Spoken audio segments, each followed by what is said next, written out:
Alrighty, welcome to Bangers and Trash, where we just come off of watching the best and worst movies from 1938 and the only movie from 1874, as rated on letterboxd.com. A whole bunch of trivia this episode, Nathan. How much gathering trivia? have you done for? Not too Yeah. much.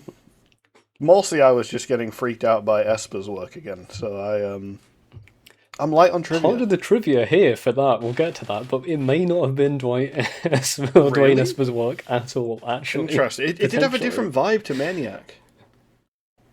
More competent. Way more competent. Yeah.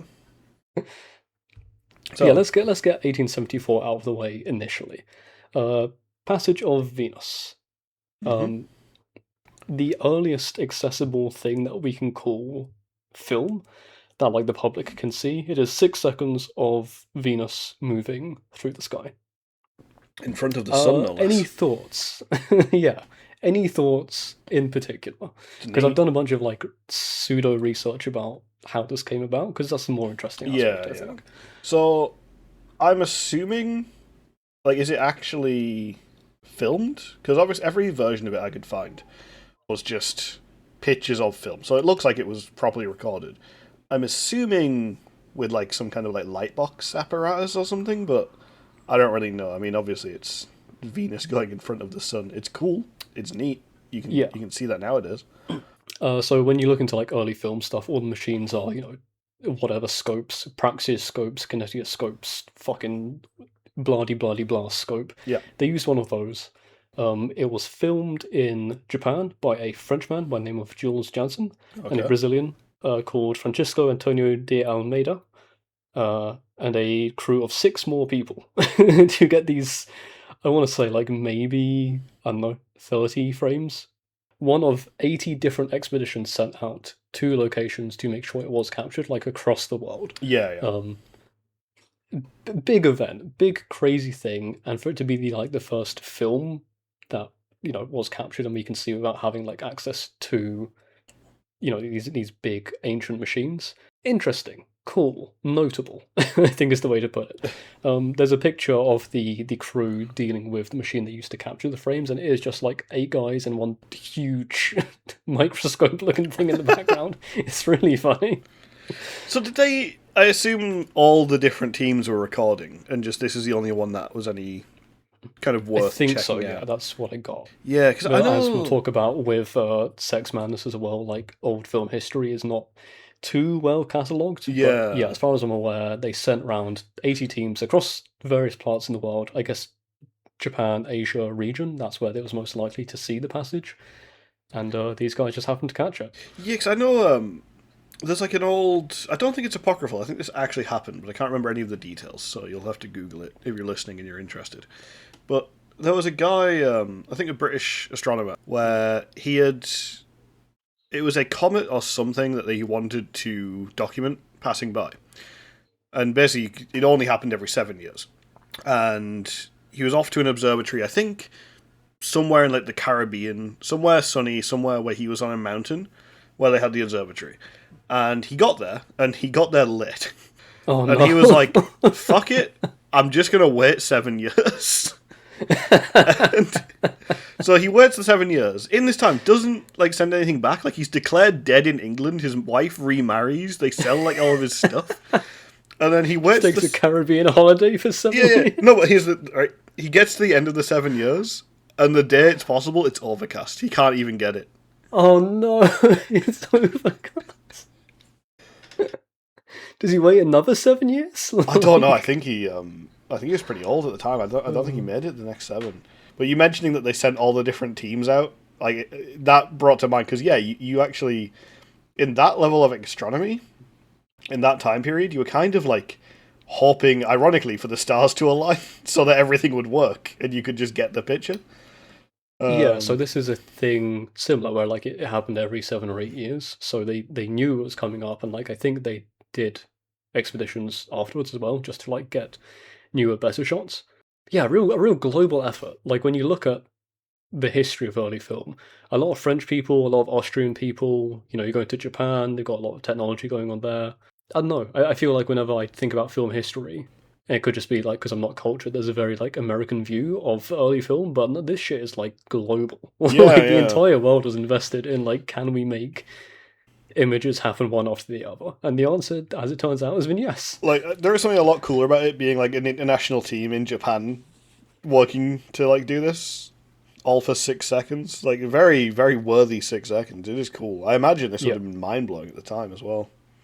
So I think like even in the yeah, yeah. 1800s, they thought like Venus and things might have had an atmosphere that was breathable, and there might have just been Venusians. Like there was a lot of weird astronomy. There's a really good video by Lemmy No, the Lemmino, about I think like Hmm. visions of like bygone neighbors or something. Goes into that kind of early astronomy, and people are just like shit posting out ideas like, oh yeah, there's Venusians and they fly and everything. And because from where we're looking at, from what you could see of Venus, you could just see an atmosphere. And I think Venus has like a bit of a coronal effect sometimes, where it looks like there's lights coming from the planet. So they were like, oh, I Right. guess it's just Okay. guys who live there. And, and it's Yeah, it's really weird, like because you think now like we know a lot. Yeah. we do. But like, you're in a time period where you're still discovering like, the countries have been discovered, but the peoples, like, tribes and jungles and wherever else, and like subcultures, and like you might go your entire life not hearing about like other equivalent technology level and like culturally similar people, 30, 40 years, and you find out like, oh, there's an entire like different country that acts just like I do. It's like, well, probably on a different planet. They're similar, right? Like, why not? You see Venus, you see it's got an atmosphere, you see it's a planet. You look at Earth, and you're like, well, we got dudes. I mean, they must have dudes as well. What if they did just like capture a picture of like a silhouette of a guy waving back at them? That would have been that would have been It's insane, weird, right? dude. Because What I the think hell? it would have been like I don't know how to describe this. I would imagine in the 1800s, if they got a picture of another planet and they could actually identify that there was life on that planet, I think it would be less mind blowing for them than it is for us now Yes. if it happened, because they wouldn't have had Yeah. this idea that it isn't there. Because we know, like, Earth is in like a Goldilocks kind of zone, right? It's really lucky that it exists where it exists.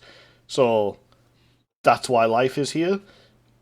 They didn't know that shit. They were just like, oh, planet? No. Bet there's dudes on there. The lack of knowledge makes it seem more reasonable that anything in the universe could happen. I mean, Yeah.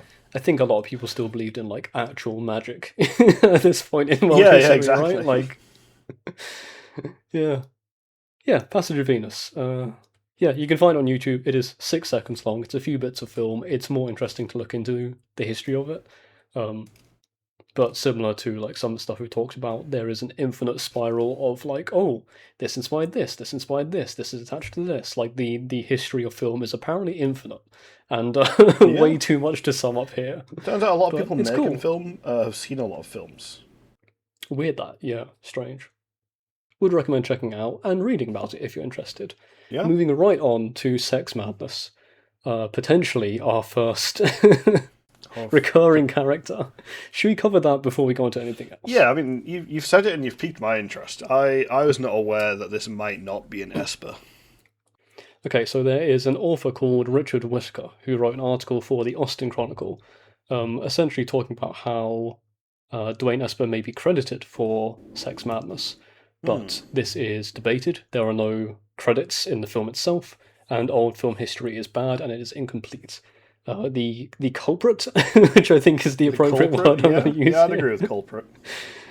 yeah, is a man called Joseph Sadon, who is a like Yiddish film director who did a lot of like pre and post war race movies is the Right. genre that they're in. Okay. I'm not sure I A lot of like Yiddish that. drama. It's a lot of like Yiddish New York drama, a lot of black drama. Oh, okay. So like I'm not exactly sure. not a No, no, yeah, racist. not not racist movies, race movies, right? It's talking about people of color and like Jewish descent in a time when that wasn't really talked about in film. Right, like an old Bakshi, but probably less horny. Yeah, yeah, yeah, exactly. Not really sure how the confusion between them came about, but yeah, like it's unconfirmed that this is an Esper, which does make sense because it feels a little bit different from Maniac, but not Yeah, too different. because everything I could see, like I didn't see anything about it being potentially not an Esper, but it did have just sort of like different vibes. Like it had less what they call like interstitials, the little Yes, pop up. starts with one text thing, but that's the only one of the entire movie. Yeah, and then it was it didn't seem as willing to condemn anyone as Maniac was. Like immediately, like it was willing to condemn some people, but it definitely It was waits more of until a the very end until it fully condemns, because this is uh, it's a syphilis drama about venereal diseases overtaking and how like they spread yeah. in loose terminology, because probably not fully accurate. I don't know. History of syphilis is not my forte here. You've just watched it. What's the main lady's name? I want to say Sally. Um, Sheila. No, no, no. Sheila was the other lady.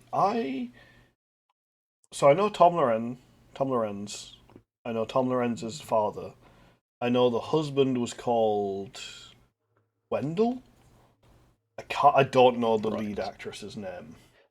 So I think this is like a big issue with the movie is that it could be a bad restoration thing, but the lighting is very bad. So it's very blown out. There's a lot of like heavy whites, a lot of heavy blacks, meaning everyone just kind of merges into one.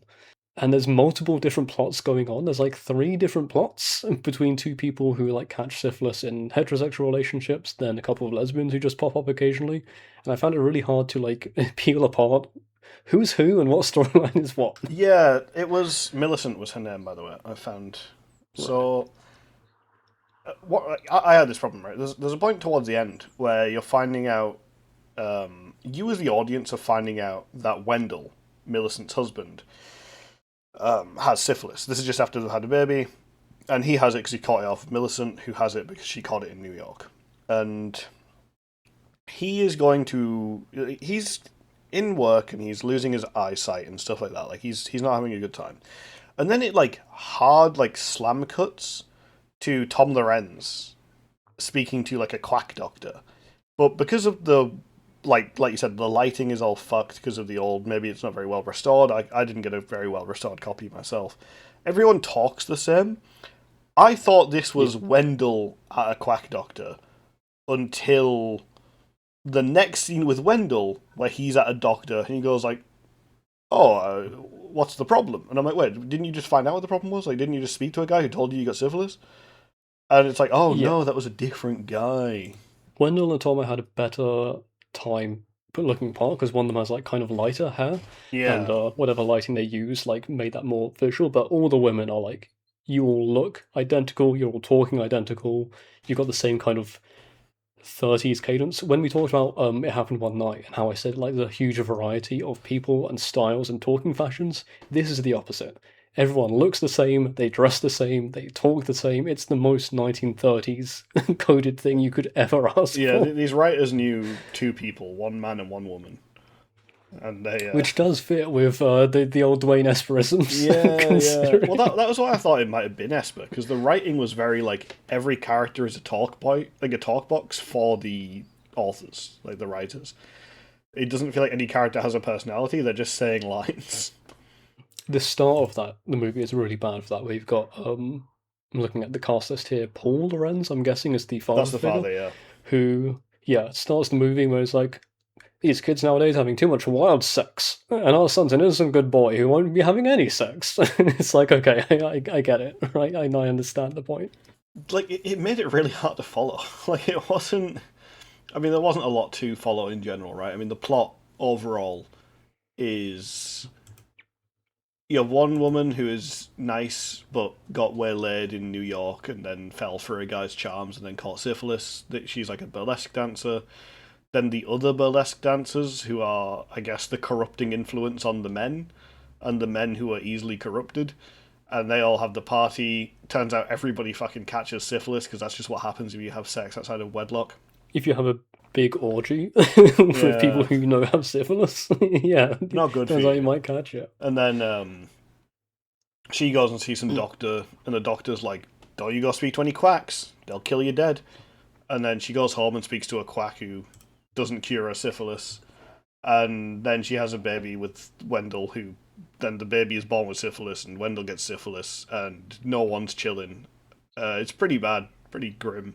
This is one of the things that actually, like, obviously this is not a good film. Obviously the message is like not great, right? It's essentially saying people with premarital sex should be punished for having it.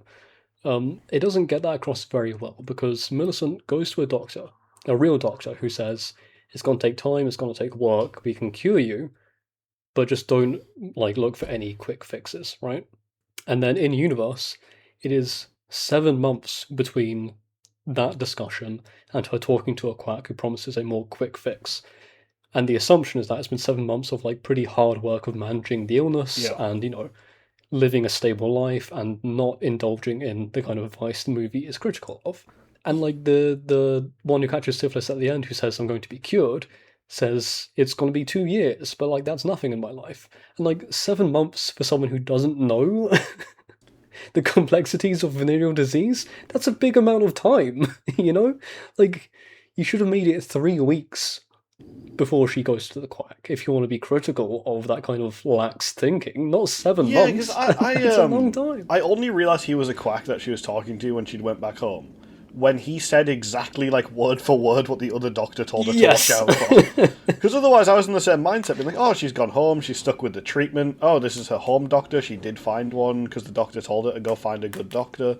I was like, oh, nice, okay, she's getting cured. And then the doctor's like, this'll fix you up 3 weeks. And he's like, oh no, that's what the doctor warned her against 7 months ago. just way too much time to still be critical of a person because like I get you want to try and depict some kind of realism, but in terms of a like narrative, that's a huge amount of commitment for a character who we've barely been attached to because the movie's 50 minutes long. It's also, Also similar to Maniac, sold as an educational film, which they had real people with syphilis in it, so I guess there is some educational value in looking at them and going, ugh. yeah, it But wasn't not like, much else. yeah, it wasn't educational in like, hey, this could happen to you. It was educational in the way that it was like, if this happens to you, you're condemned. Yeah. Because okay, there was a weird part. This is right towards the end, and it genuinely fucked me up when I heard this because I was not expecting it. They're talking right at the end. It's the Loren's father, also Lorenz. That's how names tend to Yeah. work. He is giving a speech about how the U.S. health organizations are declaring war on syphilis, and we'll get this done. And here's my boy. He's got syphilis. He'll talk to you a little bit. And he says something along the lines of like, we need to stop being so prudish and talk to our kids about sex. And it, like, threw me for a loop. Yeah. Because I was not expecting that to be part of the message of, like, oh, we need to be talking about this openly and we need to tell people what can happen. Instead of, like, where sort of American teenage sex education went, which was, like, don't do it or your penis will explode. Like, very strange way I to wonder frame if it. that was like what they were actually just going for, where our talking about it should be we need to remind our kids not to do it. Because at the start, Tom heads off and then Paul complains, right? He like complains about Yeah. all these other younger kids having sex when Tom's already out of the room. I feel like the message is you should berate your kids. Your adult children, by the way, you're like early 20s kids on the idea of having sex when they are there and present rather than in private. Yeah, maybe. It's just really weird, right? So these older movies, like 1930s, 1940s, are things like been standing out to me, and it's like the directors know that like teenagers and young adults are just fucking all the time. Yeah. Like they're aware of it. But when you like think about the messaging around that time and like what people of that generation now say it was like I assumed there was an actual level of like prudishness. Like, not to the point that people claim, but I thought, oh, maybe people weren't talking about having sex. Maybe, like, everyone wasn't just having sex. These movies are so, like, blasé about the fact that, like, no, everyone is fucking at all times. Well, bringing up Baby is a romantic comedy that pretty is chaste. very prudish. Yeah. Yeah. But I think that one, I was thinking about this, right? So I think the bad movies recently have been a bit of a better view of what people, like the broad Yes. people, like, the base level human, probably what their attitudes were like. And I think the higher quality stuff is a little bit prim and proper and sometimes more progressive, but and then sometimes more trying to be respectable. Whereas I don't think if this wasn't Esper film or whichever director did end up doing it, I don't think respect was something they actually wanted in that same way. They weren't dignified people. That was like a slop merchant scaring you. Yes, yeah. Bring a Baby is couched in presentation. And Sex Madness is called Sex Madness in 1938. Like, what do you expect? Right? Yeah, I don't think they're not really hiding from what it is. No. Yeah, but I mean, in terms of you remove the political message or the skewy social messaging. You just look at it as a film. It is better made than Maniac. There's clearly more budget involved. There's a couple of burlesque sequences. There's some cool train shots where the camera is on real train. And again, talking about Buster Keaton last week, I love these old movies where there's no compositing and no CG because they just strapped a fucking camera to the side of a train and just let it go. Right, pretty good stuff. Yeah, Man with a Movie Camera gave me a lot of appreciation of how all these old shots were. Yeah. Oh, they're showing the train moving. I guess the camera must just be on a train moving.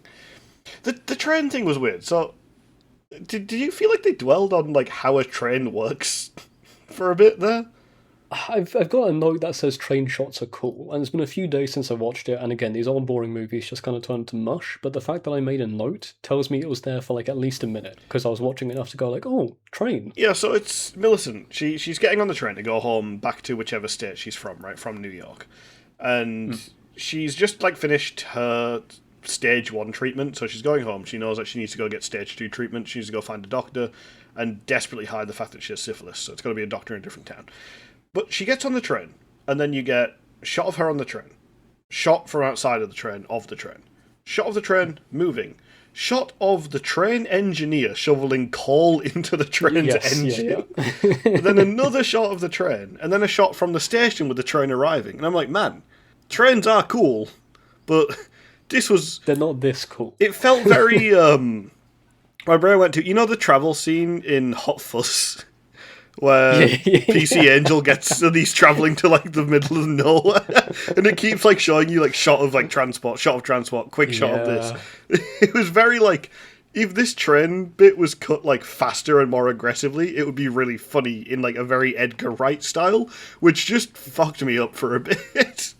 We need to get him on the line. See if he's ever seen Sex Madness. I feel like he might have. Yeah, I reckon Edgar Wright he'd do a really good sexploitation film like this. You could recut this to be an actual proper fast-paced exploitation film, and it could be kind of fun. Yeah.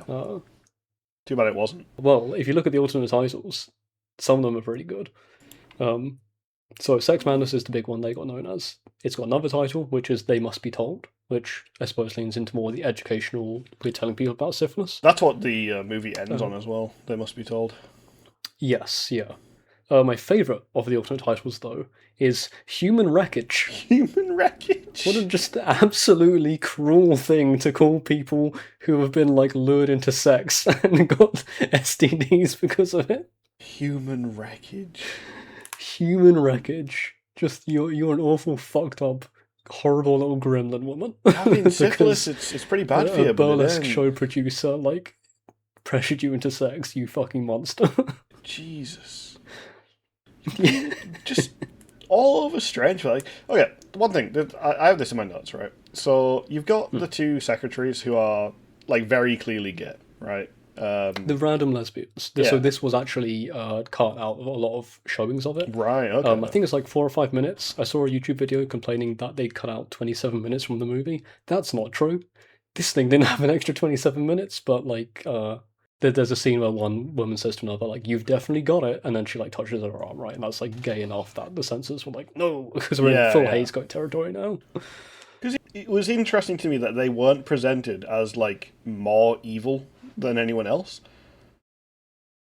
Not that I think they should have been. They were just kind of there. No, obviously, yeah.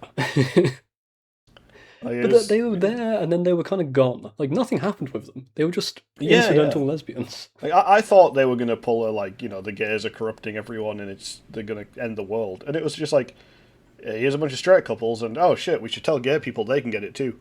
It just seemed very neutral, which was crazy given the rest of the film, I thought they would have hated a movie that didn't seem nearly as homophobic as I was expecting it to be. Yeah. Did they get syphilis? Because I remember the lesbians, they I think they were don't. I think in the they're chilling. opening, then they're in the burlesque show, and then they just kind of disappear, right? I think it was just two gay girls living the best lives. They were just Yeah, hanging out. respect to them, Yeah. honestly. If Going to anything, a burlesque show and making fun of the straights having syphilis. like they were shown as the heroes.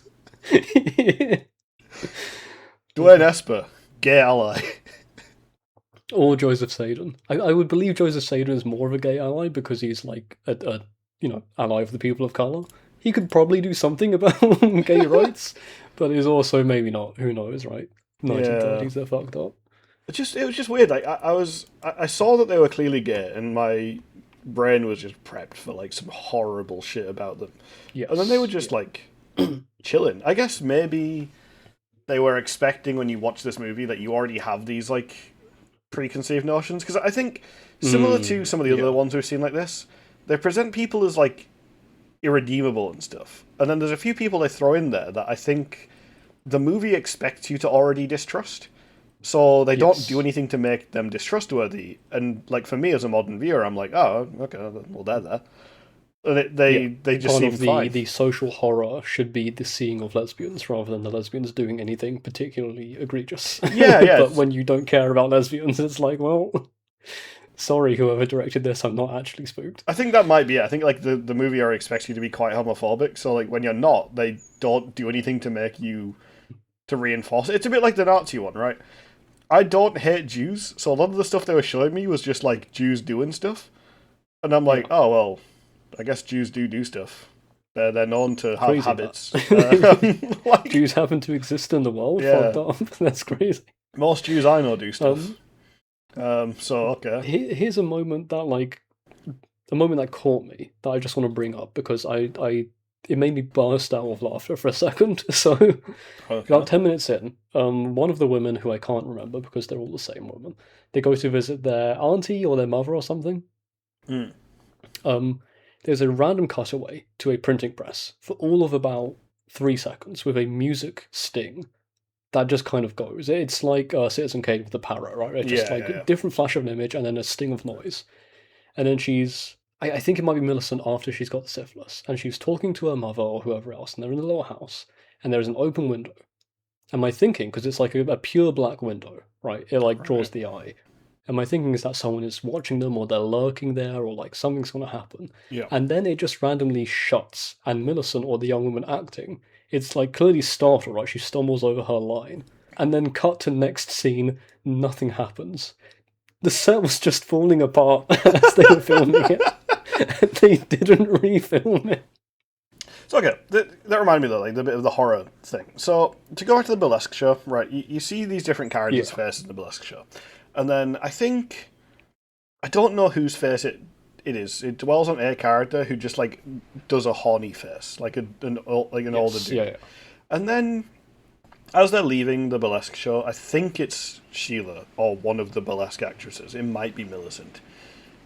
And this is before anybody knows who's got syphilis, I think, really. Or at least before you know Millicent has syphilis. And the movie is called Sex Madness. And then this actress, she's walking by herself out of the theatre, and then she starts walking down the road. And then it cuts again to, like, the horny guy who's, like, looking leery at something. And then it goes, like, big newspaper, sex criminal strikes again. And I'm like, oh, shit, has she got... Oh, yeah! Yeah, I was like, oh, maybe, like, the movie's saying, like, she got assaulted by herself and that's how she's going to get syphilis. And then, like, no, that just never comes up again. Like, it's just... Yeah, what the hell? Yeah, just complete aside for, like, an implied sexual attack and then just nothing. Baffling. Like, I completely forgot that happened. Because it's irrelevant. Like, yeah, that was a pretty big focus. Yeah. Like, they slam on the screen, like, big sex criminal at large. And I was like, oh, shit, is that, like, because he's got syphilis, are they saying that, like, because syphilis can do some neurological problems to you. I was like, maybe the threat here is that there's a rapist on the loose who's got syphilis, and he's spreading it, and his brain's been cooked. And then, like, no, that's not. No, she got it from, like, a guy she, like, vaguely consented to. And it's like, what's this guy about? I think this gives credence to the idea that it's not an Esper film, because if it was, having seen Maniac, he would definitely lean into the idea of a crazed sex freak with syphilis brain. He would love that. Yeah, that's right? the Esper like peak character, and then he turned her into a zombie and took her to the woods. Like, God. also, I think one of the things that makes it not feel very Esper, and again, it might be Esper, but no one monologues to the camera. Like, without reason, at least. Like, anyone who's monologuing to the camera the speeches and stuff. Yeah, speeches, like, it's all in-universe diegetic. Esper just has characters turn to the camera and talk to the audience. At least in Maniac, he does. Yeah. He's like, I will be a great doctor, a great curious. Curious to see if any of his other films do it, but I don't want to watch them. So I think we're going to see just some. never know. No, we looked into it. None of the others are the worst of the films they are in. Oh, true, yeah. I think. I'm tempted. I don't know why. I am tempted to watch another one or two Esper movies, just to see like which side it falls on. Yeah, Marijuana was his other bigger one, which I think you can probably tell. Yeah, I think that's probably about something. Yeah, maybe. I don't know. So last thing I want to say about Sex Madness is I have a note. It says funny pronunciation. Someone said innocent. Oh, innocent. Innocent. Innocent. Yeah, I have that as well. Don't remember the context. I guess it just made me chuckle when I wrote it down. So the other one. So this is just like a vague one, but it's interesting, like the way it's written. This is what makes me feel like it could have been Esper. So when Millicent's at her real doctor, the guy who says "Be wary of quacks," he says like, "Oh, you've got syphilis. You'll need to do all this. You need to do all this, right?" And then they're talking, and he goes like, "Oh, come with me to the hospital." He says like, "Oh, I had to put my robe on, regulations and all that." And then they go to the hospital, and he basically goes like, "This is a person with syphilis." And, like, that's it. That's what the doctor has taken her to the hospital to show her, like, a freak with syphilis. I think those were real syphilis victims as well, so I guess that's part of the education. I guess, yeah, they were trying to show real syphilis victims. Yeah, trying to angle a way to give a reason to put them on screen. But, like, not presented very sympathetically, shockingly enough. No, well, it's early exploitation movie, right? Like, it's in the name. They are exploiting these poor syphilitic people for everything they can. It's wild as well, because, like, I mean, obviously I know that the educational aspect isn't going to be particularly helpful, but, like, it is crazy that they basically say, like, the real way to become immune to syphilis is just to get married. And it's like, oh, maybe, I don't want to tell the writers this, but sometimes people aren't faithful in their marriage. And then that's a whole nother movie. That's a whole nother movie's worth of content right there. Crazy. Also, apparently in this movie they claim that 1 in 10 people are afflicted with a quote-unquote social disease, which it took me until the end of the movie to find out that just means STD. Yeah, they kept saying social disease, and then eventually one says, like, social diseases, like syphilis and gonorrhea. And I'm like, oh, social diseases. Yeah, which you get from socializing too much. Yeah, that makes socializing sense. Too freely. Because I would just said a social disease was like, not being good with people kind of vibe, like from that era. I thought they meant like, antisocial behaviour disorder, not just like you got the sucking and fucking disease. Well, I mean, Esper did call fear a psychic disease last time, so fucking hardcore line. So 3 aspects. We've got psychic, social. What's the third one? That's it. Oh god. We got psychic diseases and social diseases. Soon we might eventually get to real physical diseases. You'd hope so, right? Like, just the common cold is the last one. The cold's kind of a social disease, all right? Because you can't just get it. You have to be near someone.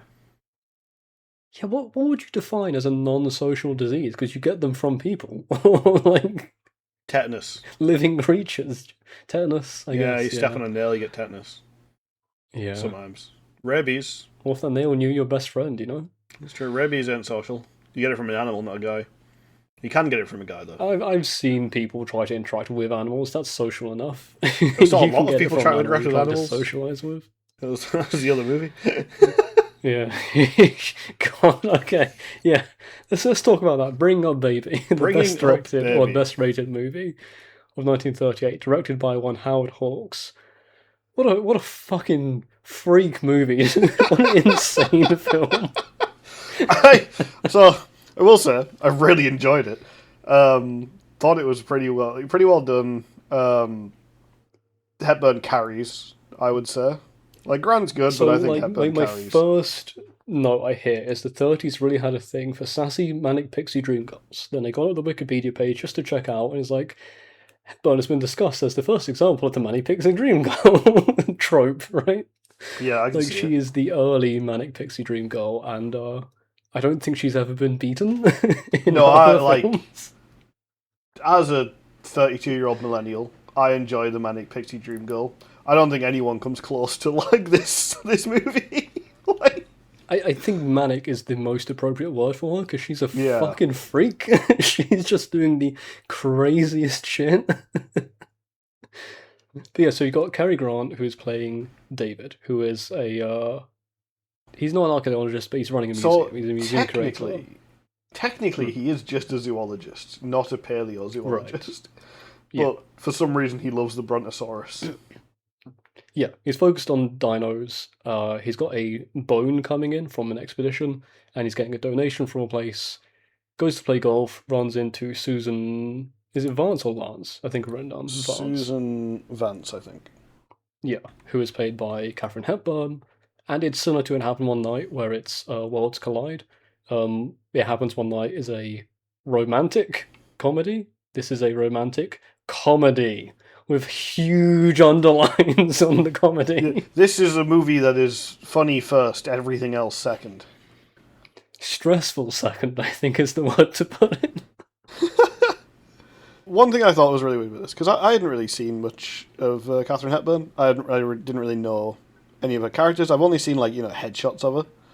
So I thought she would be quite a severe, quite an up and down kind of character, like straight She up and down. looked glitzy, glamorous, Yeah, yeah. reserved, quiet, and then you look at her in this film, and it's like, what the fuck are you Yeah, like doing? she is like a full force like comic actor, and I was not ready for that because like she's good at it as so well. I is think like slapstick with Cary Grant as well, just falling Yeah. over on his face. Like he's a handsome, like a screen man. You know, you expect him to be in like westerns and like dramas, and he like pratfalls constantly. yeah, that's why I was amazed that the two of them were like just not what I thought these actors were.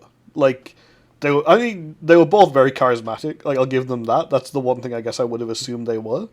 But like their comedic chops, like they were legitimately very funny, and it Oh, just hilarious! didn't. Yeah. Like it threw me off. The amount of like little tiny deliveries were like peak. Like any time they said something, a character said something else, and there was a quick either from like Hepburn or from Grant, like oh yeah, just tiny little nods, and I was like every one of those fucking got me, dude. They were always funny. My first one that really got me to the point where I wrote it down is Cary Grant is playing golf with the potential donor, and they've got the little marks on the balls to indicate, you know, it's my ball, it's for this golf course or whatever. Um, Hepburn steals his ball and is playing golf with it, and he's like, no, I've got circles on it. Like, let me look at it. And she parts it and she grabs the ball and he says like, look, it's a circle. And she says, well, yes. Do you think it'd roll if it was a square? It's like, oh, you fucking bitch! How dare you? Like, all I How can think, double dog down. the end of this movie, I was like, dude, the fucking reporter from It Happened One Night would be like ran circles around by like Hepburn's character. Like, You would not. Like, you would call her a brat, and she would just do some unhinged. Like, she would burn your house down, you know? like he thinks he's fast talking, like he's got fucking nothing on this character. Oh, yeah. To the point where, well, I guess to reveal my inclination for the movie, like, early on, the first half, I loved it. Second half, it was just too much. It's, like, so stressful and so fast, and everyone's shouting over one another, and the real Leopard, who is constantly just walking around, I'm like, he's fighting a dog! You've got him fighting a little dog! Like, for Hey, it was real! friendly. The dog and the leopard were getting along. But, okay, did you look into any of the interaction with the Leopard, like, in the film history No, stuff? I imagine it was sketchy. Like, okay, so like Cary Grant, terrified of it. Anything that's a close up is not Cary Grant. He's still next to the leopard for a lot of it. Katherine Hepburn didn't give a fuck. Like, just did all her shit with like the real leopard for real. To the point where there was one scene where she moved and her like dress fluttered and the leopard swiped and it had to get whipped by the trainer who was like, "Do not kill our leading star." And like she didn't stop filming because of that. It's a real leopard. Dude, I think she's just built different. I'm like, like She's insane. Katherine Hepburn is crazy. Like, I don't know, man. I watched this. I'm like, I need to see more shit she's in. Like, I think, like, I think we'll see more. I want to just quickly look up the like byline for this movie. Hold on. Yeah, the byline, the summary for the movie says the duo have a series of misadventures which include a leopard called Baby. I thought the leopard would be like a little 3-minute cut. Oh, look at that, that's a leopard, it's funny. This leopard is in like half an hour of the movie. He's a constant thing throughout the movie. He's in public places, he's in hotels, he is next to our, like, most famous in the world leading man and lady constantly. Dude, if you're gonna do it, they did not. Like, okay, the amount of just animals that are just used in these old movies. Like, just throw an animal in and people just act around the animal. Like, I knew the old line, you know, you don't act alongside animals or children, right? Because it's a nightmare. I didn't realise just how prominent the animals part of that was. Yeah, crazy. Because you have protection stuff. Like, this is better than King Dinosaur and the other ones that we've seen. There is probably a bit of animal abuse stuff going on here. It's a little bit uncomfortable. But there's so much leopard. And I really stressful. You know? Yeah, seeing a bit more about the background of this. So apparently, with Grant's like big leopard fear, I would say phobia, but it seems like a reasonable fear. Justifiable, yes, definitely. Hepburn at one point threw a toy leopard through Grant's like dressing room like ceiling light. He just. I don't know, but I think she might be peak. I'm like, I've never been this drawn to someone immediately. She's great. She is such a highlight in the movie, and like I don't know what to even say about her. Like, I had so many preconceptions because you look at like, but then you see Katherine. She stuns me, dude. She fucking wrangles my brain around. Dude, the part when they're in the prison towards the end, and the constable is like, you know, which one of you is going to rat your group out? Because he doesn't believe they're actually searching for a leopard. He thinks they're like the guys behind the bank heist. Yeah. She just turns into Swingin' Susie and is like, I'll rat him out. 10 minutes of her doing, yeah, see? Listen up here, Buster. Very smoothly gets herself out of there, runs off, finds a leopard and brings it back. And for some reason, this movie, I mean, there's only one leopard actually used, but I wasn't expecting a second leopard. The bit at the end when, again, everything I'm saying is just Katherine Hepburn's a fucking freak. When she's got the collar around the leopard and she's dragging her, and like there's no cutaway, you can clearly see that it's Hepburn she's actually a leopard on a sidewalk, just like, come into the police office. It's like, fucking hell, man. I don't know, man. I've decided that every movie from this era needs Katherine Hepburn in it. Like I think like she's pretty great, isn't she? She's carried, like, because like, I mean, obviously like Grant's character very good. All the supporting characters are all very fun. But it was one of those ones where, you know, when she's not on screen, you're like, oh, bring that character back. I want to. Yeah. Her interactions are very every fun. second we should be asking, where is Susan Vance? Yeah, exactly. It's like. But yeah, I guess like we haven't really talked about why the leopard is in the movie, and I've partially forgotten it because this movie is a stress nightmare. Katherine Hepburn is drawn to Cary Grant and is flirting, stalking, harassing, just doing stuff with him. Yeah, fucking with him. He's over in... Is New York where she's gone to? He's where? So he needs to be in New York, and they're going to Connecticut. He doesn't want to go to Connecticut, though. He gets, you know, press ganged into this via Leopard. Yeah. But he's in New York waiting for a donation that he can solicit from a person with money, meets Susan Vance, who then, after a little misadventure, calls him up and is like, hey, I need help. I've got a leopard in my room. My auntie has ordered it from Brazil. No, and so... he's like, no, you don't? She thinks... Yeah, so... Vague idea. So, Grant's character, Dr. Huxley, Dr. David Huxley, also known as Mr. Bone, he's in the museum, and him and his wife is also, I think, maybe the museum curator or something, and they're going to get married, or at 3 p.m. on a day in the near future. And he is then told, like, oh, the bone's going to be arriving. It's taken years to get this bone from all these expeditions. It's the last bone he needs to finish his Brontosaurus. And, like, he has a little meeting in the afternoon that he's not aware of, and she says, oh, you're going to go meet Mr. Peabody this afternoon. He goes, oh, a meeting? Oh, okay. Because Grant is playing just, like, the goofiest, The most klutziest dude. nebbish. Yeah. Nebbish, stumbly, like, can barely finish a sentence without Yeah, pausing and yeah. umming and ahhing. He finds out he has to go play golf with a Elizabeth. I can't remember her surname, but she is the Elizabeth Carlton Random, who is also Susan's aunt. He doesn't know this yet. Yes. So he's playing golf with Peabody, who is Ransom's lawyer, and he needs to convince Random. Sorry, he needs to convince Random's lawyer to convince Random to donate the $1 million that she's looking to donate to the museum.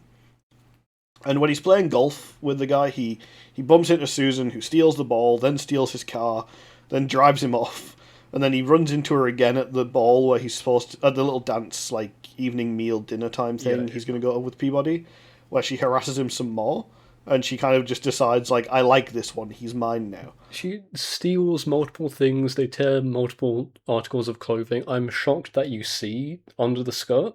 Like, it's bloomers. Yeah, they just show it straight to the camera. But, like, Katherine Hepburn's skirt gets ripped, and Cary Grant's coat gets ripped, but yeah, you see, like, upper thigh is what I'd say, which for Hays Code era film, Yeah. I'm shocked.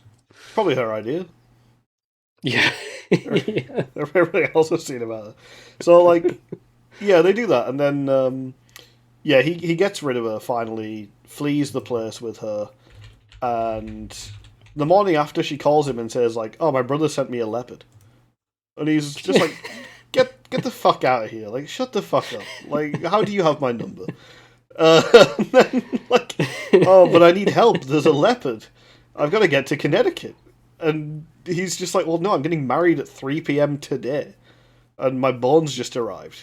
So she pretends to get attacked by the leopard to, like, draw him in. He runs there and she's like, oh, hi, you turned up. And he's like, you're fine. He's like, yeah, why would I be hurt? Like, what are you talking about? The leopard didn't attack me. And then she just tricks him from there into going to Connecticut to get the leopard to her aunt's place. Because she wanted to take the leopard to Connecticut to her, like, summer home where he could live. Yeah. And then they eventually find out, like, oh, the aunt actually wanted the leopard. It was supposed to be hers, not just a random leopard. And then there's the whole shenanigans about getting there. When he does find out, like, oh, wait, your aunt is the person I want the money from. Because she was also after the money, but she didn't really care about the money, like, she just kind of wanted it for a bit. I think this is partly why the movie loses me a little bit in the back half. Like, I still enjoyed it, but, like, there's so much plot, and there's so many things, and there's so many characters, and there's all this stuff. But then you look at, like, what it is to engage with, and it is rooms of 2 to 25 people just shouting at one another. Like, it's funny shouting, and there's good stuff, but, like, it's just so much noise and chaos. And it's shot pretty, like, conventionally and pretty standard. There's no, like, huge experimental camera moves, and even, like, the quick cuts, like we had it happened one night with the hitchhiking scene, right? There's not very much of that. Yeah. So it's just a lot of scenes of, like, large crowds of people shouting funny stuff at one another, which does sound like the idea of what it was on set. Apparently, director was pretty loose with following the script. Right, okay. But yeah, like, at some point, my brain just turns into mush as I'm just like, these people just screaming at one another, and it's too much. It definitely was, like, points where you had to know if this shouting is something I need to be paying attention to, or is this shouting just comedy? And sometimes, like, pertinent information, and not just for the plot, but, like, for the jokes to land, was said in the middle of, like, 5 other people shouting something. You have setup and punchline and plot and like, just random ambient nonsense all in the same screaming match of noise. And it's like, I don't actually know what I should be listening for. Like, how could you expect people in 1938 to digest this film? I'm I browse YouTube Shorts. My head is scrambled. I've got like the kind of attention span where I can focus on a lot of different things tangentially. I can't focus on this movie. Too much is happening. There were points where it was just a chaotic like mess. Like say the prison scene at the end where everybody is shouting about like what's happening, and you're just like, what, like okay, what is actually going on? Like, why are they in prison again? And Yeah, it's and, like, and that's part of the joke because the inspector is like, what is it? You say you're this person, but I just called your aunt, and she says that you're asleep in the room, so you don't have an aunt. So when your aunt comes in, you can't be this lady's aunt because she doesn't have one. But it's I get what you're doing, but you're 15 tangents off it, like what a joke has ever that been in whole my life. scene was like an extremely extended "Who's on base" bit. It was very hard to follow who was on base. Yeah. Because then they phone up again while the aunt's in the prison, and the housekeeper picks the phone up and goes like, "No, she's asleep." But at no point have you seen her tell the housekeeper she's going to go to bed. So you're just like, "Oh, Yeah. why the fuck is she saying that?" And she's not even in bed. She's left to go to the Yeah, police station. But I don't know if she's talking about the same person. It could be a different thing they're talking about. Like, it's so much.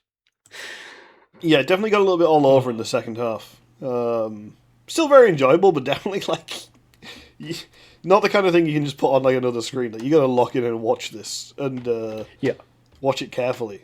Because like I think the thing is as well, like some of the jokes where it is something that was set up very quickly and you might not catch it, but some of them are genuinely extremely funny. So it's worth trying to catch them because Yeah.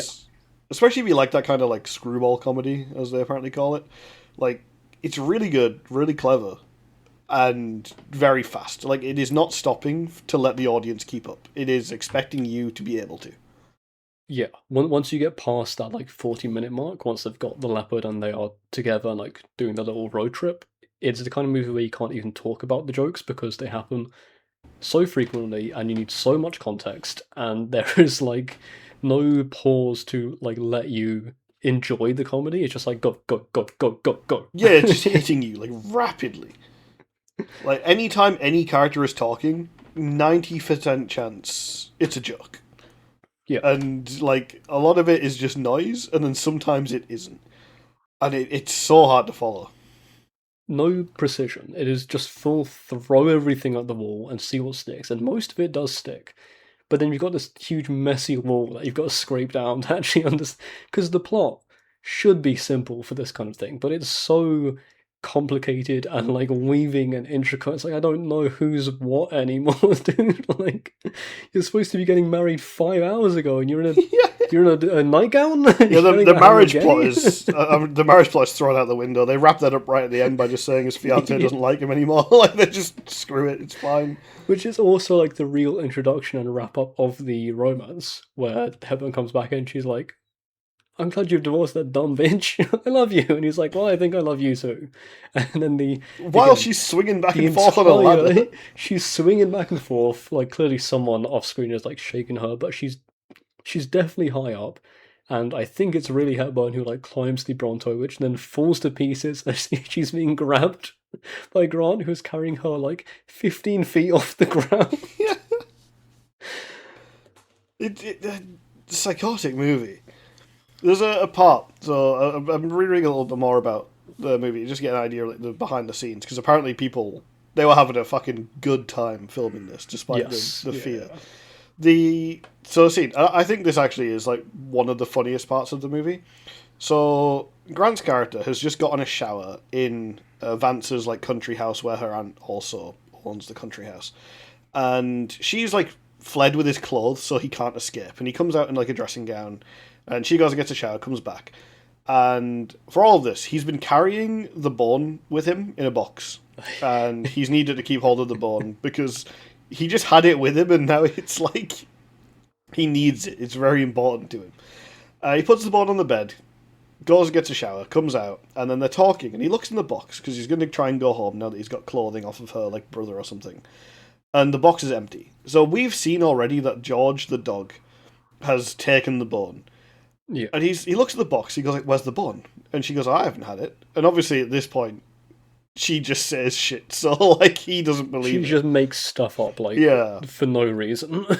and they're saying like, "Where's the bone? Where's the bone?" And she goes, "Oh, dog, dog bone, dog bone." And he goes, "Oh, dog bone," and like.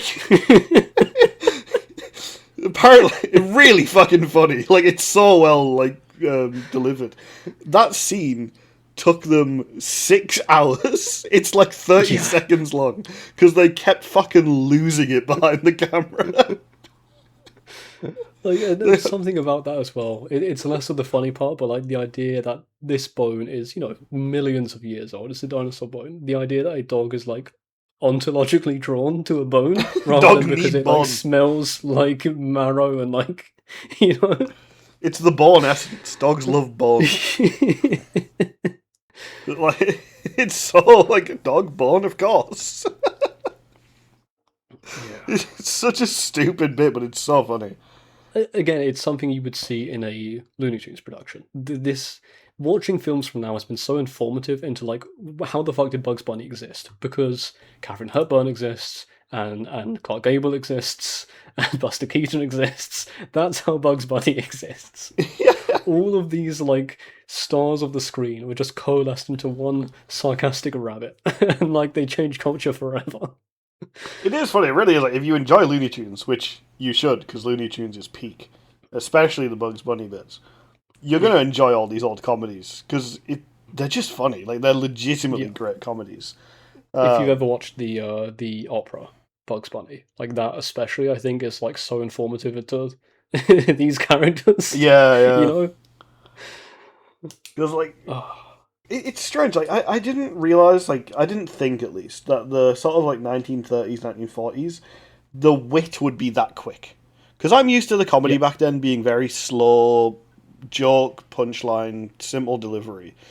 And this is all very, like, it's wit. Like, it's pure speed dialogue. Like, the characters are fast talking, they're all charismatic. It's just not not at all what I thought it would be. Yeah, it feels like of the time as well because another like behind the scenes story here, which you may have seen. Um, Director Howard Hawks and Hepburn had a confrontation. She was chatting with a crew member. She kept on talking even when he yelled quiet, and he basically berated her, saying like, "Are you done imitating a parrot?" Which is pretty good. She takes him aside and says like, "Hey, I'm friends with most of the crew. Don't talk to me like that." Not knowing that Hawks is better friends with most of the crew. And then he asks a lighting tech, "Who would you rather drop a light on?" And she goes, "Ah, okay, I'll play along." You think about the kind of confrontations you hear about on set nowadays, which is, you have famous stuff like the Tom Cruise, COVID Chow, or Christian Bale shouting at the lighting guy for standing in the shot. Yeah. These big angry screaming matches where there's no like finesse to it. It's just like you're yelling at people, understandably, I guess.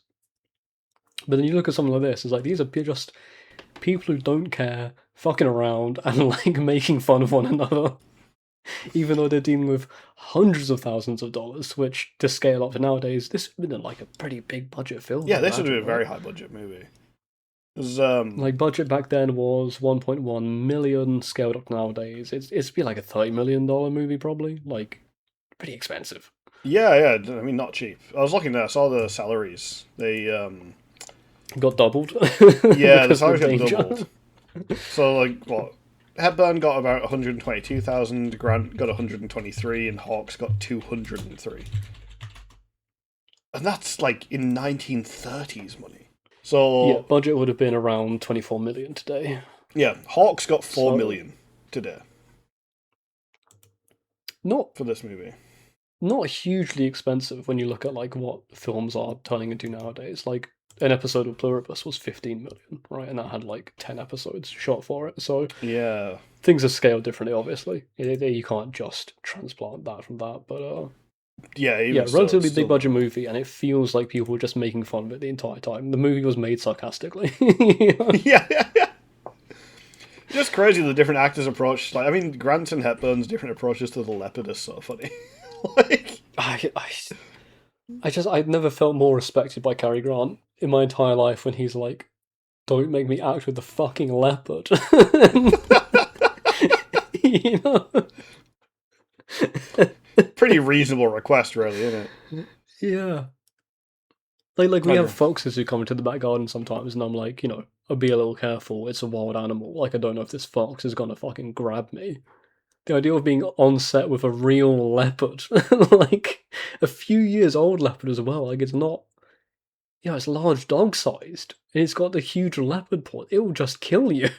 Okay, so this is a funny one for me, I feel, right? So like I've been around very few like properly wild animals. Like Yeah, I bumped into a lynx in a forest. Like that's maybe the biggest like size random wild animal I've seen, and they're not very big. I couldn't get over how small the leopard looked in a lot of shots. I thought leopards it were bigger. looked small. I imagine it must have been like relatively young, but still, when you think about like the strength of a given animal, like that thing would have. But I got You, big claws, big yeah, teeth. I suppose we should mention, by the way, Olga Celeste is the leopard trainer. Uh, Born in Sweden, started working with animals age 11. The only female leopard trainer in the world at that time. Huh? Insane, Olga. You are a freak woman. You are crazy. You're just hanging out with leopards and like. I cannot believe that you did that shit. Yeah, she was known as the leopard lady. The leopard lady, dude. Yeah. She had the strength and ability to lift up to 200 pounds. She could just grab that leopard and fling it out of a window. There are Like, pictures of her just like like manhandling the she leopard. looks like a bodybuilder, right? Like she Yeah, looks yeah. fucking big. I suppose you Yeah. would be shredded if you were dealing with a leopard all the time. Yes, yeah. Kind of There's not cool a though. not a profession for slight simmering women of the 1930s. You needed to be big to Yeah, I handle think you these needed to be ready to huge fight a leopard. cats. Like, that's, Which, like, I don't think. I'm only early 30s. I don't know how the rest of my life is going to go. I don't think I'll ever be ready to fight a leopard, like ever, for any reason. yeah, I mean, like, okay, I was thinking about this after the movie, right? There's a time, I don't think you could really do it now, but maybe. But, like, you could just be a professional, like, beastmaster for film. Yes, Like, yeah, oh, yeah. get the beast guy. Get the guy who's good with lions. Or get the guy who's good with, like, gorillas. And, like, I'm glad that we don't tend to subject animals to this kind of thing anymore. But, man, if I was in the 30s, I'd have been killed trying to become, like, a professional lion tamer. Do you know about a film called Raw from the 80s? I do. I am aware of Raw. Yeah. So, A like, in lot of terms people of badly hurt. yes, in terms of like what probably stopped a lot of animals being used in films was a Raw. For those who don't know, a guy called Noel Marshall directed, wrote, produced, and starred in a movie called Raw, where he's like, I just love lions. What if I bought 200 lions and had them on my ranch? And the film is just like improvised with all these lions hanging around. Uh, Tippi Hedren got scalped. Melanie Griffith got her arm broken by an elephant. Like awful stuff. Did anyone die in that Awful. movie? No one died, but there was like maimings. Yeah, I mean, getting scalped is pretty bad. Yeah, considering Tippi Hedren went from the birds to Raw, like just the worst experience of animals on film in human history. Yeah, I mean, the animals on film thing is so wild, because I mean, part of it's just got to be the spectacle, right? Like, even bringing up Baby, I imagine Baby as a plot device here is partly. So I saw it was, like, adapted from, like, a short story in, like, a magazine or something. Right. So obviously they didn't just say, like, oh, we want to do a, like, romantic comedy with Hepburn and Grant. They started from the idea that we're going to do the Leopard movie. So, like, it's not just like they threw it in there randomly, but it does feel like this movie didn't need the leopard. I mean, It's it, just it there. feels in the same way that King Dinosaur was zeitgeisty for sci-fi space race. They bring up hunting a lot, like big game hunting. I don't know fully what the culture would have been like late to mid 30s, but I do feel like the idea of going to Africa or Brazil or like wherever, right, and just murdering animals for the fun of it. When I think of an image, it is that like 20s to 30s guy with the Yeah. big brim hat and the shorts on, right? Yeah, I always thought of it more of a British thing, but I guess it was probably relatively big in America as well. Oh, they love murder, dude. They've got big guns. They have Like, why big wouldn't it be guns. America? Yeah, whenever I imagine the big game hunter, though, I imagine like big white mustache with the pith helmet and the guy who calls all of his like local assistants like John, asking for a rifle so he can shoot an elephant. Not But he like did have the character there, right? I've forgotten his name. The other guy who's in the house when they're having their lunch. Like he's the big game hunter who, yes, yeah. I can't remember what he was called, but yeah, he is Too a many names, dude. Too many just names. a Too lot of many things characters. going on. Like, yeah. So he was not the constable, Major Applegate, yes, Major played by Applegate. one Charles Ruggles. Like I didn't look up Charles Ruggles beforehand, but like we had seen the name last week, and I saw the guy. I'm like, you're Charles Ruggles. I know intuitively that you are Charles Ruggles. You look like a Charles Ruggles. Charlie Ruggles. So it's a good name. Just like yeah, like a lot of characters where suddenly introduced and you just have to kind of keep up with who they are. And I failed. I failed the test. Yeah. I did not know who anyone was by about the 15-minute mark, and I just kind of let it take me away. So a very funny thing. This is just from the Wikipedia page. The you know the constable, the one who's keeping them all in prison. Yeah. So he was the comedy like trainer for Hepburn. Like he coached her, Okay. Right. and then she That was like, makes. once she got it down, and they were like, "Wow, she's really funny now." She was like, "Put him in the movie. Give him a character. He's funny as hell."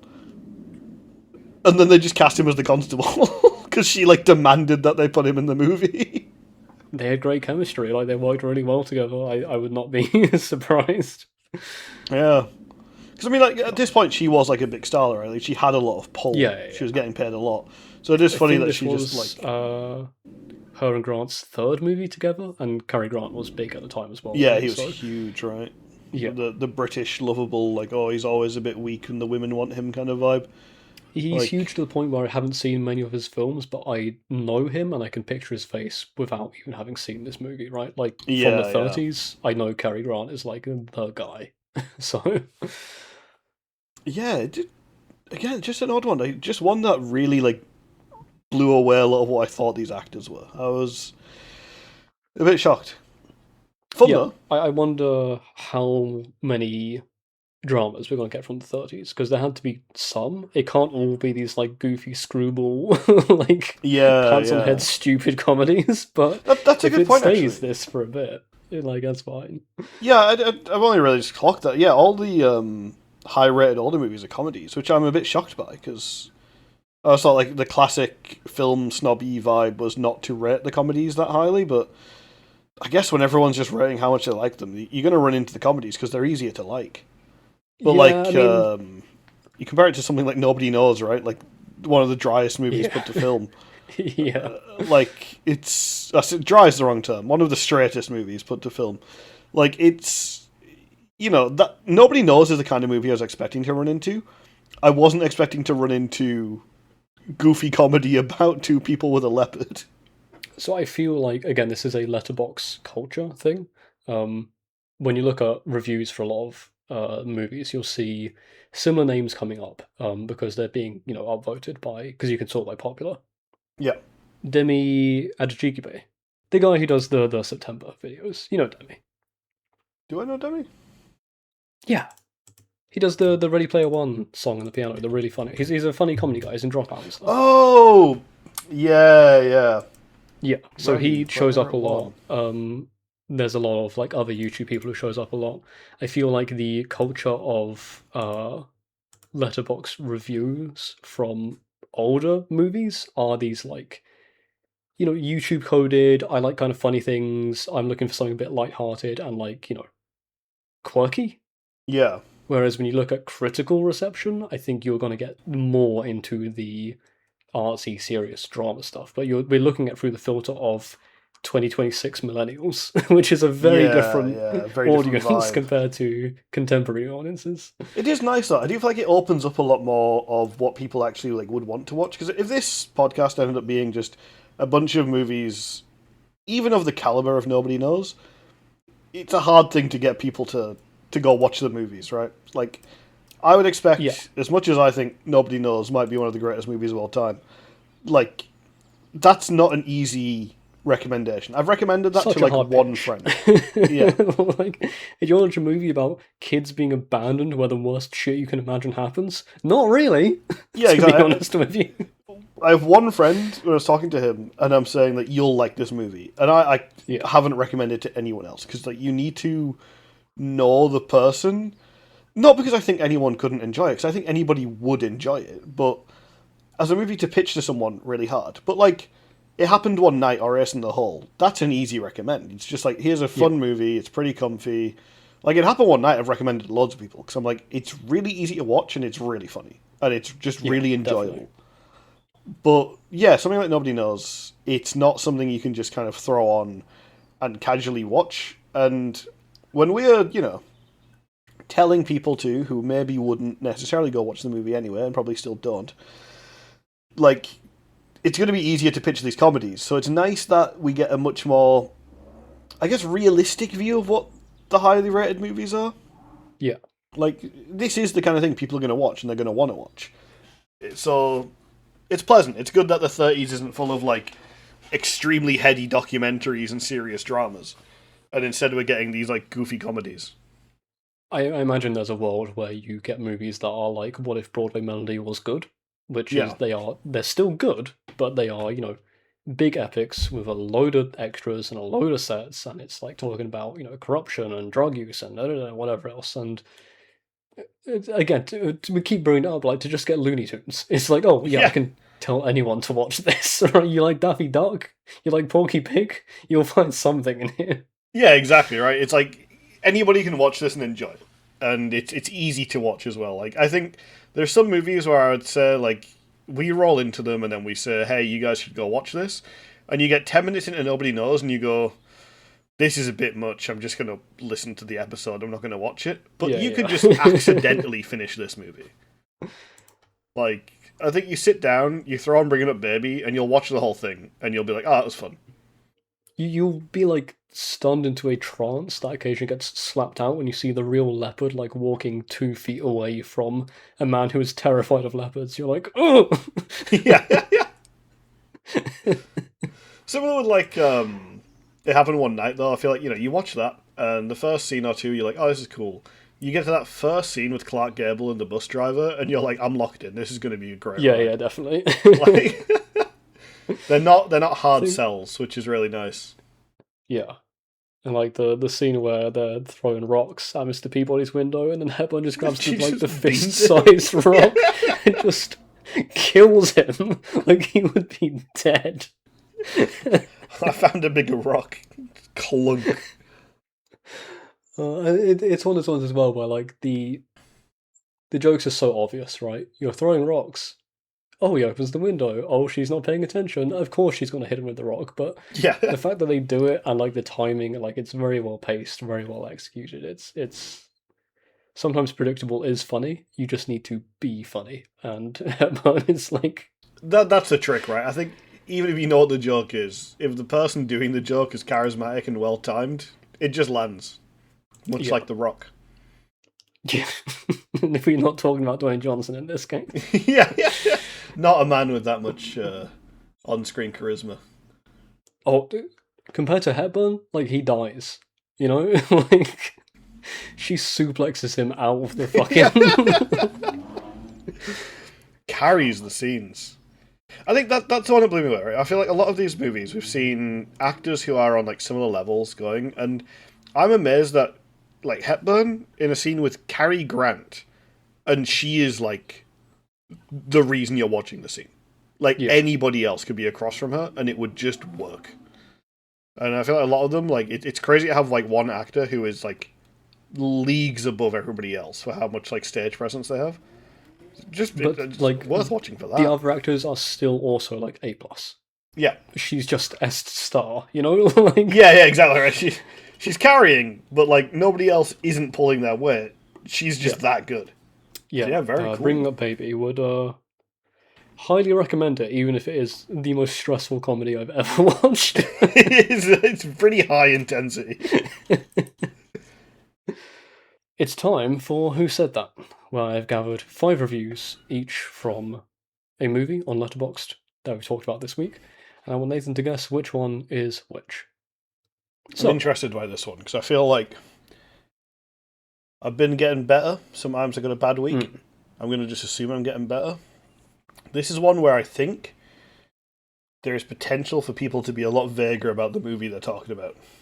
I've primarily aimed for low ratings generally because that's where a lot of the funnier, angrier people are. So Mm. we'll see. Here's our first one from Team Gal. They say saucy cum dumps from 1938 rule. Okay. Interesting framing. The wording really got me. It Yeah, stunned me. someone who hates women more than Dwayne Esper. Uh, all loves women, I guess. Seems like the vibe is that it's positive. They say they rule, but yeah, They it's do rule, but I've only ever heard that word used very derogatorily. But I guess there's some reclamation there. So I wouldn't have said that like Vance was saucy, and this is who it would be about. or But a cum dump. also, Really. yeah. But the syphilis movie has some saucy characters in it, so I'm gonna have to go with Sex Madness because I don't imagine this is about Venus, the planet or goddess. Correct. It is Sex Madness. A pretty easy one, a pretty good gimme. Just the wording Yeah. really got me, and also like, which character did you like from Sex Madness, Team Gal? Because none of them were like any fun. No, it's got to be about Sheila, I think. Maybe. Here's one from Seb Alban, who says this movie is, with capitals, way too woke. Where to walk? Way too woke. Could be Passage of Venus. Could be.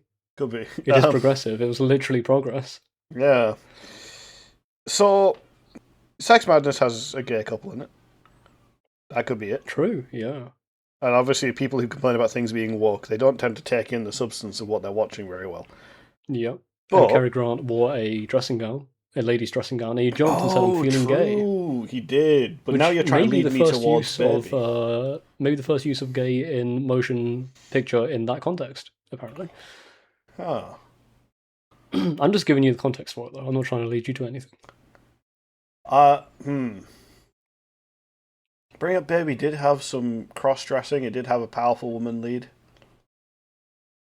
I would have to assume, if I was answering good faith, it's Bringing Up Baby. But if you're answering in bad faith, which one are you going for? Well, then it's Sex Madness, because I think they are having a freak out. And Sex Madness, I think Sex Madness maybe said some things like a ape brain might think were woke, but it's going to have to be Bringing Up Baby. I've baited you. It's neither. It is Passage of Venus. It's one of those funny ones Damn, they where got they me. just they don't refer to the movie at all. Here's one which I'm going to struggle to get through because I find it really funny. Oh no! It's by Hey Minarami. It's like oh no! Oh, how Sound do I out. start? I would rather kill myself. I'd rather kill myself. Disgusting. I understand this movie was made in 1938, but I am tired of the female lead being portrayed as dumb, and the male lead is so dumb that I don't know why she was acting dumb. Also, a hate lost scene. I genuinely want to kill myself. That's gotta be Bringing Up Baby. Extreme reaction to any of our films. Yeah, surely that's Bringing Up Baby. Because, okay, I think, right, for that movie, I think a lot of people are going to miss that Hepburn's character is not dumb. She is, like, constantly running everybody in, like, exactly the direction she wants them to go. Every, like, back and forth with her is her making you say the words that she wants you to say so she can deliver the punchline she wants to deliver. Yeah. She's So- there to make jokes. Yeah. That's the entire point. Like she's such a fast-witted character, but I think she seems ditzy, so like a dumbass might think she's stupid. And obviously Cary Grant's character is like, he's all over the place, he's very easily led by the nose, he's very like confused by what's going on, he's stressed out. It's got to be Bringing Up Baby. It is, yeah. The trick here is that Sex Madness has no identifiable character traits for anybody, so it's harder to... Yeah, there you go. I don't even know who Here's would another consider one. the male lead in Sex Madness. I guess Tom Lorenz, but maybe Wendell. Yeah. And they are both kind of dumb, but just from, being around at that time, I guess. Yeah. One from Will New Schaefer Says, annoying, infuriating, upsetting. I hate helpless characters. They make me sick in the head. Can't believe I'm about to say this, but I'd rather watch Ms. Marvel again. Dude didn't like Miss Marvel. I haven't seen it. I don't really watch Cape stuff. But like, I want to just quickly say, like, I don't think there's a movie from Marvel called Ms. Marvel. You've got Captain Marvel and you've got The Marvels. I mean, I'm the wrong person to ask, but I wouldn't be surprised if someone is making up a movie to get mad at, especially one with a female Yeah. lead. I mean, there is a TV show for Ms. Marvel, but like, that's a, a weird thing to branch off into. Very odd, like, to want to bring up, yeah. I don't know, some of these people have got shit living in their head. Just filled with worms, dude. Yeah. Is that also bringing up baby? I feel like it has to be. You don't think the syphilis victims were portrayed as helpless? I mean, she was portrayed as a bit lost and a bit helpless, but I feel like it's more likely to be bringing up baby, because, again, I think, like, if you're stupid, you think that she wasn't in control. I'm going with baby. Yeah, you are correct. I guess it could be Cary Grant, who's not in control, because he definitely isn't. Yeah, he's definitely not in control. I just think there's a lot of people who are going to watch this who are getting, like, mad at, like, Hepburn's character for being dumb because they aren't, like, keeping up with her. It's the scene from It Happened One Night where they're faking the argument, right? And people like getting antsy about that. It's like, it's not a real argument, don't worry about it. Yeah, the characters know what they're doing. Yeah. Here's our last one from Ben, who says, horrible movie that aged horribly. Venus. Sex Madness. Sex Madness. I knew it would actually be Sex Madness, but Venus is funnier. And it is he's funny. right, it didn't though. age great. Yeah, I mean, both in subject matter and in like film quality. I feel like when you say aged horribly, there is an assumption that it was like good at the time. Sex Madness didn't age horribly. It was like in the gestation period. It was already bad. Yeah, it stayed bad. It was made bad and didn't improve. Yeah, there was no aging. This is not a cheese. This is just mold that just is on the floor. Pure rot. Yeah, not a great time. Yeah. Oh yeah, that was Who Said That. That was you did alright. Nice. Here though is our tier list. For the audio only listeners, we have bangers, gold star, it's good, it's fine, too interesting to call bad, consolation prize, and trash. Passage of Venus. This is a tricky one because I feel like culturally it goes next to like Near Sally Gardner in Gold Star, but I don't think it's like as interesting. I think it's fine. Passage of Venus is like, if it was a higher frame rate, which is a crazy thing to say about something from the 1800s, but the human eye can only see 6 frames per second anyway. It's true. But, you can only see 2 frames per second. Yeah, it would run fine on the PS5. I think if it was a higher frame rate and wasn't just a series of photographs, I'd be more impressed. And I get the idea that it is actually on film. It's a bit fancier, but it's not drawn me in the way Sally Gardner was very cool, very well shot. Because I also think like Sally Gardner has a really good use as like stock footage. Like it's cool to show on a film because it looks good and it is very clean and it's very cool and everybody knows it. Passage of Venus, like it's neat because it exists. That's it. It's cool. Yeah, good silhouettes in Sally Gardner. This is literally like we've sent out guys to capture it and they did it. And congratulations. Yeah, someone from the 1800s. Like, might send me a mail bomb for that. They might think it's the greatest thing that's ever happened, but, like, they're all dead and I'm not, so keep up. Skill issue. Yeah, I'll put it at the top of it. It's fine for that one. Sex Madness. It's better than Maniac. Yeah. You think it's trash? Or is it consolation prize? It's trash. It's full-on trash. Yeah. I think it's even, like, it's better than Sex Maniac, but I don't think it's, like, as fun to watch. No, yeah, it is a more cohesive movie, but Maniac is like. I think weirder? Between Maniac and an epic movie, I think Maniac is the more fun movie. The animal violence has put me off. Like. The animal violence is pretty I've been bad. rewatching the movies to make shorts and stuff, and like that animal violence is pretty grim, even for the time, right? And this, yeah, I suppose when I think has Maniac, no animals even in there, you know. The only thing I'm thinking when I watch Maniac is the one monologue to the camera where he's becoming the Doctor, and I'm like, that's fun. But yeah, everything else, I'll give you that. I think it's probably more tolerable than Maniac.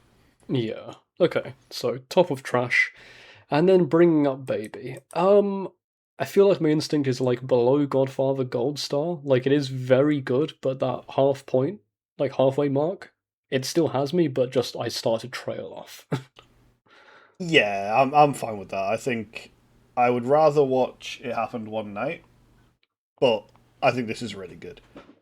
Yeah, I had an emotional attachment to it happen one night. I found Bring Up Baby mostly funny, but I like, think that's Bring Up Baby is like I think as good as a comedy where the really like the plot is just there so they can deliver jokes can get. Like it yes, wasn't yeah, really like there was anything really going on. It was just fun slapstick, haha. Okay, there's a bit of a vehicle here to get like Hepburn and Grant around so that different stuff can happen for different comedic scenes. But it didn't feel like it had any attachment to its own story. So I think like it's a couple steps above a really good stand up. Like yeah, it's there for the jokes. It's not really there for the movie. yeah. And I mean, you look at something like 1 week, like the amount of showmanship on display there. Like Cary Grant does a few like pratfalls, and they are like very good and very funny. But Buster Keaton has a house full of him. Like you can't beat You can't. that. Yeah, You one or two know? pratfalls isn't going to keep up with fucking Buster Keaton. Like, oh, a bit of comedic slapstick. Like this man balanced on a ladder and rotated around it rapidly to stop it from falling down. Like, oh, insane. I saw one of the interviews I saw with Buster Keaton. By the way, Buster Keaton, incredible voice. Crazy that he I was never mostly even in thought silent about him movies. talking. Yeah, He has a banger of a voice.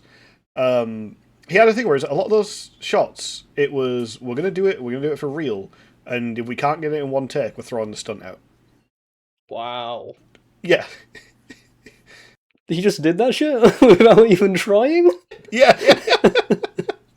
He's like the audience will know if we've phoned it in or faked it, so we Oh can't. my And god, there are Buster. some that were faked, but like not even in the way that you would think. It was all faked in like a stage magic way. But Yeah, yeah. anything where it's like full shot of the stunt, he's doing that shit for real. Like Insane. the one where like one of his most famous stunts where he places like the plank between the two Yes, yeah, buildings and yeah, yeah, leaps. and throws it. Yeah, so that was real. There was just a net like 20 feet down. Right. Yeah.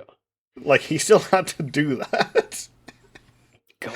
Yeah, he really didn't like the idea of retaking stunts or using doubles or anything. He thought I it mean, would makes cheapen it. sense. Yeah. Yeah, But yeah, there's the new absurd tier man. list. Getting filled out a little bit. Got a lot of Let's go movies on on to there. our wheel.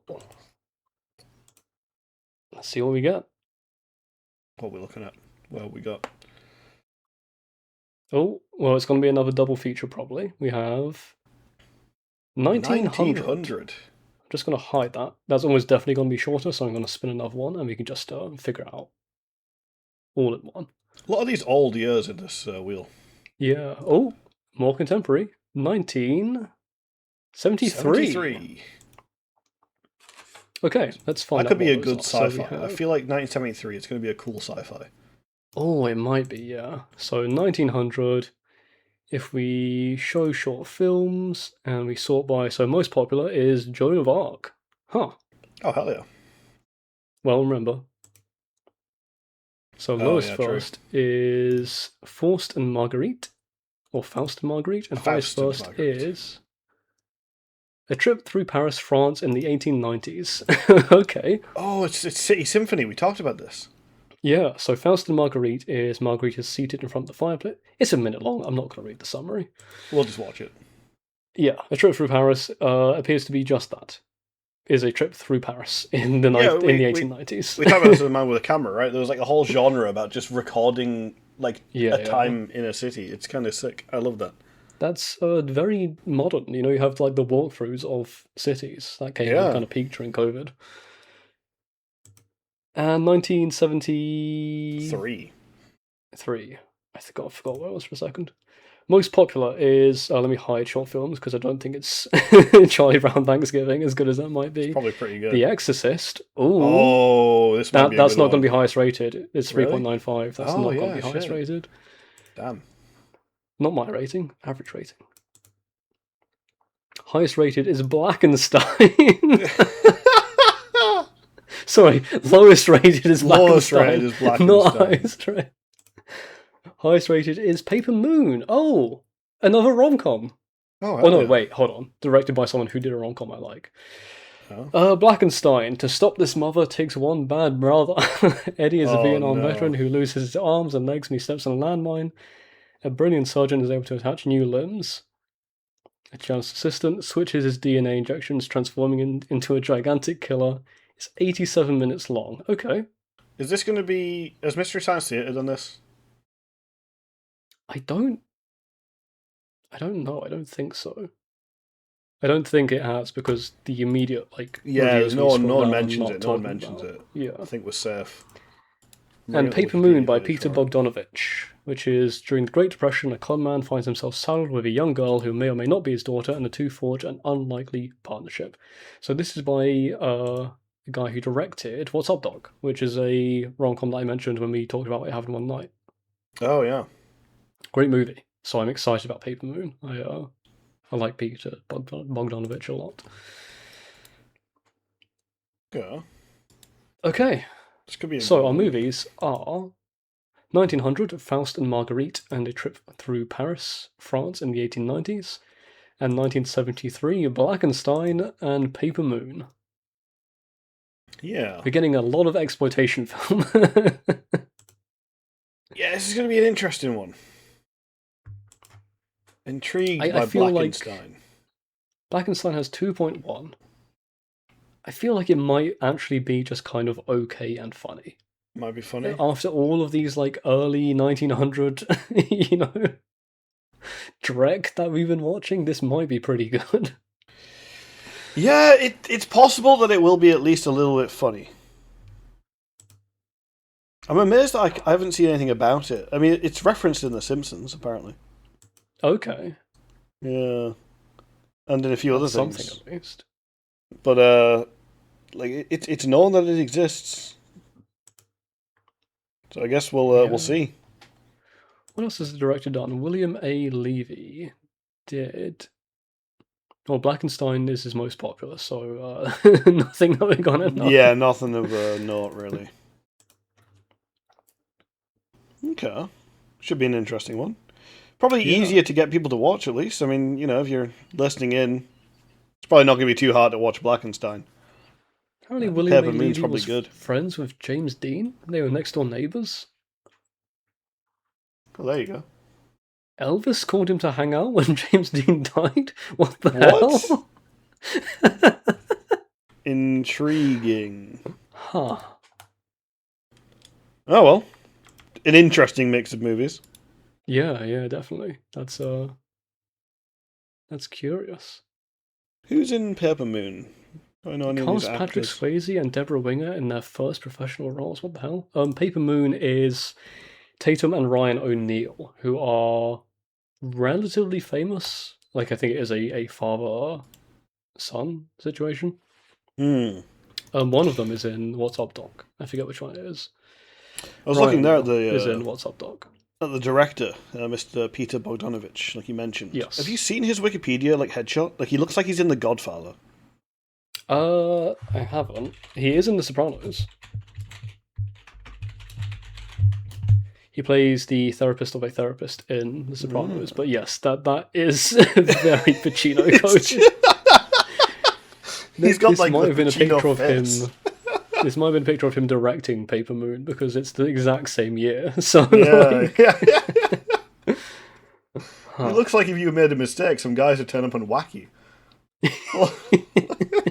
That's one of the most mafioso-coded guys I've ever seen. It's pretty good.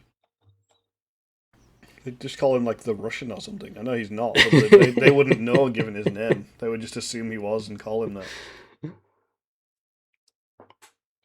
Yeah. Alright, well.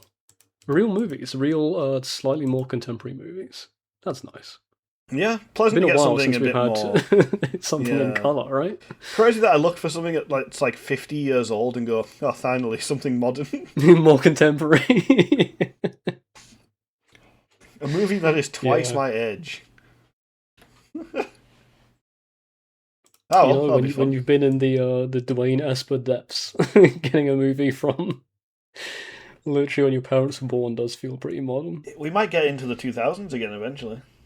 Yeah, maybe we'll get there at some point, I'm sure. Yeah. All right. Well, that'll be fun. Yeah, check those out. Yeah, go watch the movies, and we will catch you next time. See you then. Bye bye.